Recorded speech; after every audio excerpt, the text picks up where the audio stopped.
శ్రీ గురుభ్యో నమ. శ్రీ మహాగణాధిపతియే నమ. శ్రీ సరస్వతి నమ.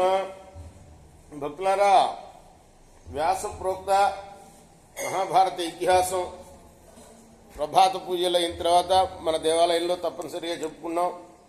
ఇందులో భాగంగా నేటి వరకు ఆదిసభారణ్య విరాట ఉద్యోగ భీష్మ ద్రోణ కర్ణ శల్య సౌప్తిక స్త్రీ పర్వాలనే 11 పర్వాలు పూర్తి చేశాం. శాంతి పర్వాన్ని ప్రారంభించి 138 అధ్యాయాలు పూర్తి చేసి 139వ అధ్యాయంలోని 25వ శ్లోకం వరకు చెప్పుకున్నాం ఇంతకుముందు. ఈ రోజున 26వ శ్లోకం నుండి కొనసాగిద్దాం. కొనసాగించే ముందు వ్యాస భగవాను ప్రార్థన చేసుకుందాం. వ్యాసాయ విష్ణు రూపాయ వ్యాస రూపాయ విష్ణవే నమో వై బ్రహ్మనిదయే వాసిష్ఠాయ నమో నమః. నారాయణం నమస్కృత్య నరం చైవ నరోత్తమం దేవీం సరస్వతిం వ్యాసం తతో జయముదీరయేత్. సాంత్వే ప్రయుక్తే సతతం కృతవైరేణ విశ్వసేత్ క్షిప్రం సవధ్యతే మూఢః నైవైరం ప్రశామ్యతి. దెబ్బతిన్నవాడు శాంత వచనాలు పలికినా ఎప్పుడు వాణ్ణి నమ్మకూడదు. శీఘ్రంగానే నమ్మిన మూర్ఖుడు ఎవరన్నా ఉంటే వాడు శీఘ్రంగానే వాడి చేతిలో హతం అవుతాడు. అన్యోన్యకృత వైరాణం పుత్రపౌత్రం నియచ్చతి పుత్రపౌత్ర వినాశే చ పరలోకం వియచ్చతి. పరస్పరం శత్రుత్వాన్ని పెంచుకుంటూ పోతే వారి పుత్రపౌత్రుల్ని కూడా అది పట్టి పీడిస్తుంది. పుత్రపౌత్రులు నశిస్తే పరలోకం కూడా అది వెన్నాడుతుంది.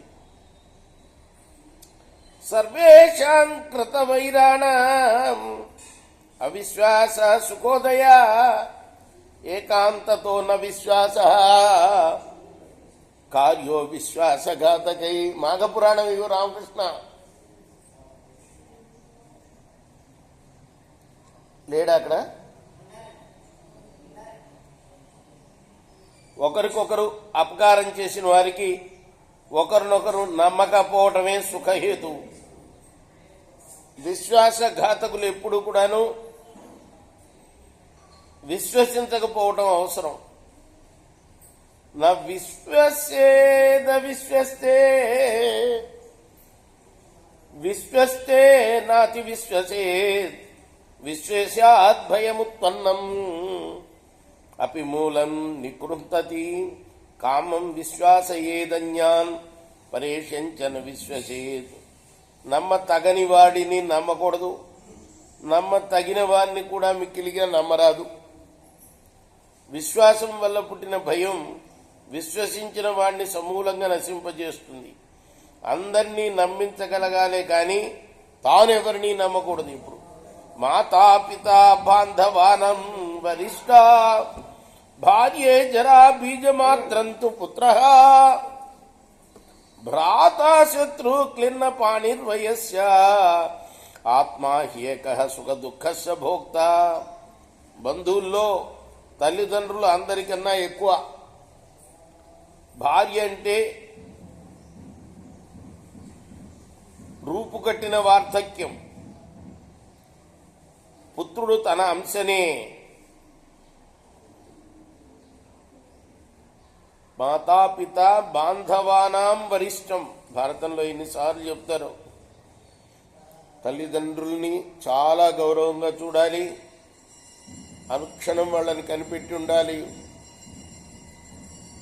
మరి అలానే సోదరుడు నీ శత్రువుగా చూడాలి. పుత్రుడు నీ తన అంశగా చూడాలి. మిత్రుడు అనేవాడు తన పని తీరేదాకా నిలుస్తాడు. సుఖ దుఃఖాల్ని తానే అనుభవించాలి. అన్యోన్యకృత వైరాణం న సంధిరుపరుజ్యతే సతిహేతురతిక్రాంతి యదర్థ మహమావసం. పరస్పరం శత్రుత్వం ఉన్న వారి మధ్య సంధి పొసగదు. నేను ఒక కారణంగా నీ దగ్గర నివసించాను, ఇప్పుడు అది తొలగిపోయింది, పూజితార్థమానాభ్యాం జంతో పూర్వోపకారిణ మనోభవచ్చ విశ్వస్తం కర్మ త్రాపయతే బలాన్. ఒకసారి అపకారం చేసిన వాడిని, అపకారాన్ని పొందినవాడు దానమానాలతో గౌరవించిన అపకర్త మనస్సు విశ్వసించదు. దుర్బలులను తాము చేసిన తప్పులే భయపెడతాయి సుమా.